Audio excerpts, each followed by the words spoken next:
Kalau menjadi pejabat, pertama-tama buatlah aturan yang membebaskan kalian dari tanggung jawab. Itu wajib hukumnya. Karena itu syarat untuk menjabat jabatan agar lama. Karena Anda harus selalu bersih, selalu berprestasi. Dan kalau ada salah, karena Anda tidak pernah ada tanda tangan yang bertanggung jawab, makanya Anda tidak pernah salah. Yang salah bawahan Anda.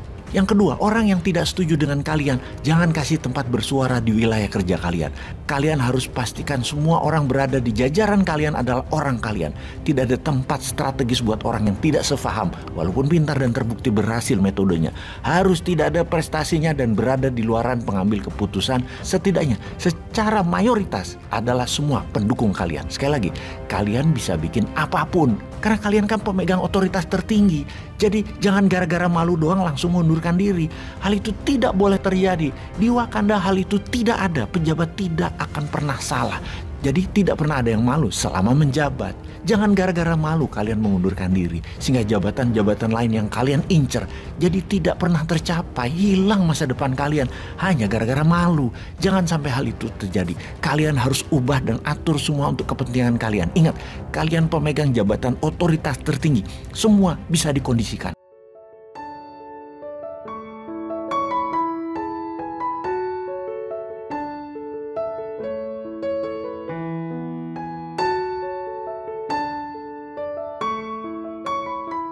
Agaknya memainkan opini, penggiringan opini mulai dilakukan persis seperti apa yang dibayangkan kaum New Mind, bahwa belum tentu pemilu 2024 Pilpres diadakan, mulai terasa gaungnya. Ada ketua DPD meminta perpanjangan 2 tahun jabatan presiden. Kemudian ada Peter Gonta juga mulai mendengungkan dengan mengatakan kalau dana KPU belum turun, ada baiknya untuk masyarakat yang membutuhkan demi mengatasi krisis pangan seperti yang dikatakan Lanyala ketua DPD. Lalu di Solo, pemuda yang bergabung dalam sebuah muktamar, ada yang adu jotos yang katanya mereka ini pengusaha. Baru kita semua tahu bahwa ternyata cara dapat uangnya adalah dengan unjuk kekuatan, dengan adu jotos. Makanya ke bawah-bawah kebiasaan dagang tersebut yang berciri injek kaki, sikut-sikutan, membuat kita semua tersadar bahwa untuk cari uang di negara Wakanda memang tidak pakai jurus yang diajarkan para pendahulu, orang-orang bijak berbisnis dalam buku sejarah bisnis dunia, atau seperti yang dicontohkan para sahabat Nabi atau para pengusaha level dunia, yaitu dengan kolaborasi, dengan kesantunan. Namun cari uangnya adalah dengan menjelekkan kompetitor,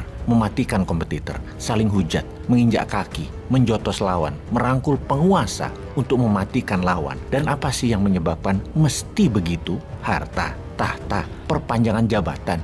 Nggak usah berantem lah. Lihat aja yang mau memperpanjang jabatan. Tidak pakai menjelekkan lawan, tetapi memberitahu masyarakat dengan anggun, dengan membangun narasi yang benar. Misalnya membangun wacana biaya 120 triliun rupiah untuk biaya penyelenggaraan pemilu itu nanti sangat mahal. Sudah, nanti aja 2-3 tahun lagi. Tunggu ekonomi kuat, tunggu ekonomi Indonesia stabil, dan siap orang-orang yang dikader yang akan meneruskan kebijakan membangun dengan berbasis foreign direct investment ini. Lebih siap lagi, plus lawannya harus dibikin tidak berkutik dulu, dibatasi geraknya. Lalu dengan membangun opini, kita masyarakat jadi tersadar, oh iya juga ya, mahal ya 120 triliun rupiah itu, mending buat masyarakat yang membutuhkan. Kasih lagi BLT deh, bantuan tunai buat masyarakat. Inilah pintarnya bernegara, ini harus dicontoh. Jangan jotos-jotosan, tidak elok itu, tidak anggun, tidak wibawa. Jangan kayak Bosman. Bosman itu orang Jawa, tapi mungkin karena lama di Sumatera, lama di Kalimantan, jadi kurang Jawa, tidak terlalu Jawa, tidak jaga wibawa. Yang benar itu jaga wibawa, terlihat harus merakyat dan peduli rakyat. Pastikan tidak pernah melempar batu langsung, pinjem tangan orang, pinjem mulut orang. Lah kalau mulut sendiri ya nggak wibawa dong. Harus berkesan dari orang lain, dari bawah, memenuhi permintaan dari bawah. Dan yang mengatakan harus orang-orang yang punya pengaruh di bawahnya, atau influencer di sosial media juga boleh misalnya. Jadi yang di atas selalu bersih, mirip dulu di zaman Pak Harto. Tiap 5 tahun maka petinggi di sekeliling yang mengatakan atas permintaan rakyat, Bapak Soeharto diminta diperpanjang jabatannya 5 tahun lagi. Nggih, dia menjawab manut. Pemimpin ya manut rakyat, ya toh. Itu bener loh. Kita jangan jadi bangsa yang cemen, meninggalkan masalah besar di ujung jabatan. Kita itu harus pantang mundur. Kalau ekonomi misalnya 2023 atau 2024 belangsak, pantang mundur, harus diselesaikan. Jangan sampai tinggal gelanggang nyolong pelayu. Harus terus dan harus diselesaikan. Menambah 2-3 tahun lagi salah satu bentuk kejantanan pemimpin dan para pejabat yang bertanggung jawab. Jantan semua. Jangan sampai meniru bangsa Inggris. Baru terlambat ke parlemen 1 menit, menterinya mengundurkan diri. Baru buat kebijakan yang membuat rekening APBN kosong 45 hari, baru menjabat mundur. Cemen. Juga bangsa Jepang. Baru anak buahnya korupsi, pejabat tertinggi mundur. Pejabat ditraktir, makan malam dengan pengusaha. Di Tokyo, dikecam masyarakat. Besoknya pejabatnya mundur. Apaan tuh? Bener deh, kirain negara-negara seperti Inggris, Jepang yang sudah modern itu lebih sempurna bernegaranya, lebih jago pejabatnya. Ternyata jauh, pada nggak ada nyalinya, mundur dari tanggung jawab terseringnya. Ternyata cemen banget mental pejabatnya, hanya karena malu lalu mengundurkan diri. Cupu banget dah, harus belajar dari negara Wakanda yang pantang mundur. Kalau ada hal yang memalukan, salahin dulu pihak lain. Atau kalau nggak, pakai ilmu cicak, lakukan potong buntut. Potong buntut itu yang dipotong anak buah lu, kan banyak anak buah lu. Cari yang mau lu buang dan bilang mereka yang salah.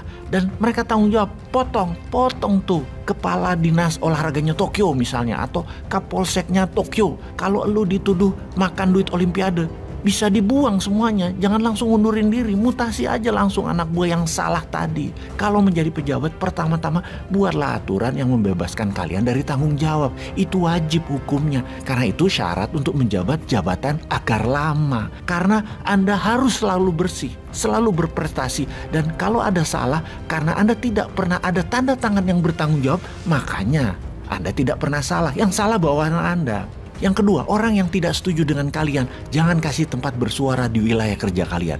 Kalian harus pastikan semua orang berada di jajaran kalian adalah orang kalian. Tidak ada tempat strategis buat orang yang tidak sefaham, walaupun pintar dan terbukti berhasil metodenya. Harus tidak ada prestasinya dan berada di luaran pengambil keputusan, setidaknya secara mayoritas adalah semua pendukung kalian. Sekali lagi, kalian bisa bikin apapun, karena kalian kan pemegang otoritas tertinggi. Jadi jangan gara-gara malu doang langsung mundurkan diri. Hal itu tidak boleh terjadi. Di Wakanda hal itu tidak ada. Pejabat tidak akan pernah salah. Jadi tidak pernah ada yang malu selama menjabat. Jangan gara-gara malu kalian mengundurkan diri, sehingga jabatan-jabatan lain yang kalian incer jadi tidak pernah tercapai, hilang masa depan kalian hanya gara-gara malu. Jangan sampai hal itu terjadi. Kalian harus ubah dan atur semua untuk kepentingan kalian. Ingat, kalian pemegang jabatan otoritas tertinggi, semua bisa dikondisikan. Kalau ingat Inggris, hanya istana dan big band-nya doang yang keren.